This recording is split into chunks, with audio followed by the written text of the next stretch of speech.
Is Russia and China forming an alliance against the US? How dangerous could this be?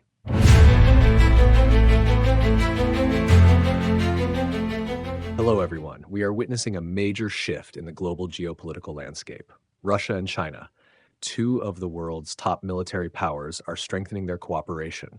From large-scale military exercises to economic support, these two nations seem to be forming a united front against the US and its Western allies.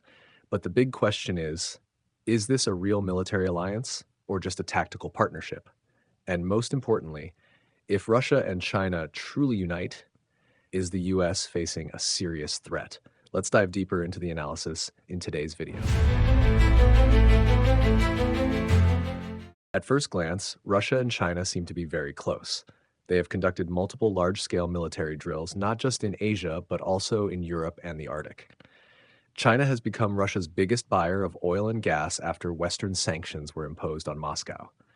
Both share a common goal: to weaken US influence globally. But is this relationship truly sustainable? To answer this, we need to look at history. Russia and China were once Cold War rivals. In 1969, the two nations almost went to nuclear war over border disputes. Russia has always been cautious about China's rapid rise. Do they really trust each other? Russia is wary of China copying its military technology, from fighter jets to missile systems.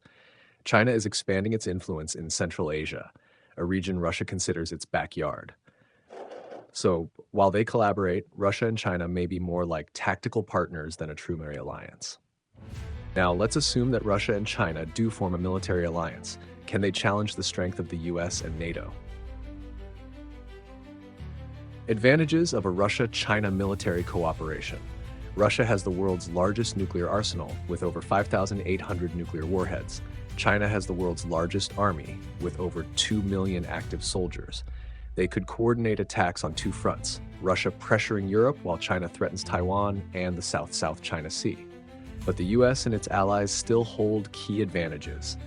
The US maintains technological superiority, especially in space, electronic warfare, and hypersonic weapons. NATO is a powerful military alliance with 31 member countries and a defense budget far exceeding that of Russia and China combined. The US has military bases worldwide, strategically surrounding both Russia and China. Conclusion: Russia and China could pose a serious challenge, but defeating the US in an all-out war would still be extremely difficult. Future scenarios. What happens if war breaks out? If a major conflict between Russia, China, and the US erupts, what could happen? Scenario 1. Strategic cooperation without military intervention. This is the most likely scenario. If Russia attacks Ukraine or Europe, China may provide economic support but avoid direct military involvement.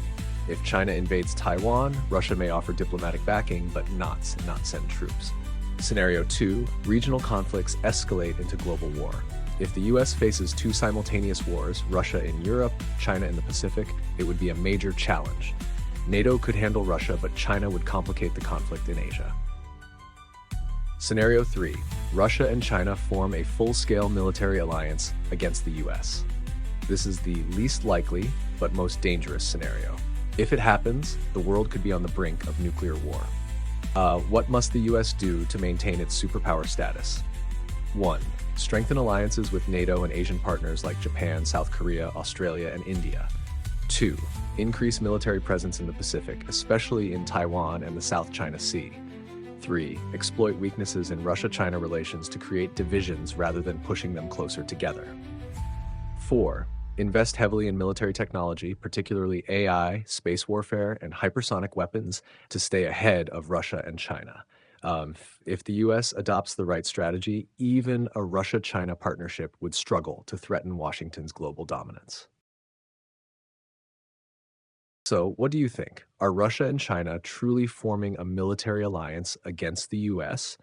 And is America at risk, or is it still strong enough to maintain its #1 position? Let us know your thoughts in the comments. If you enjoy this kind of analysis, don't forget to like and subscribe so you won't miss future videos.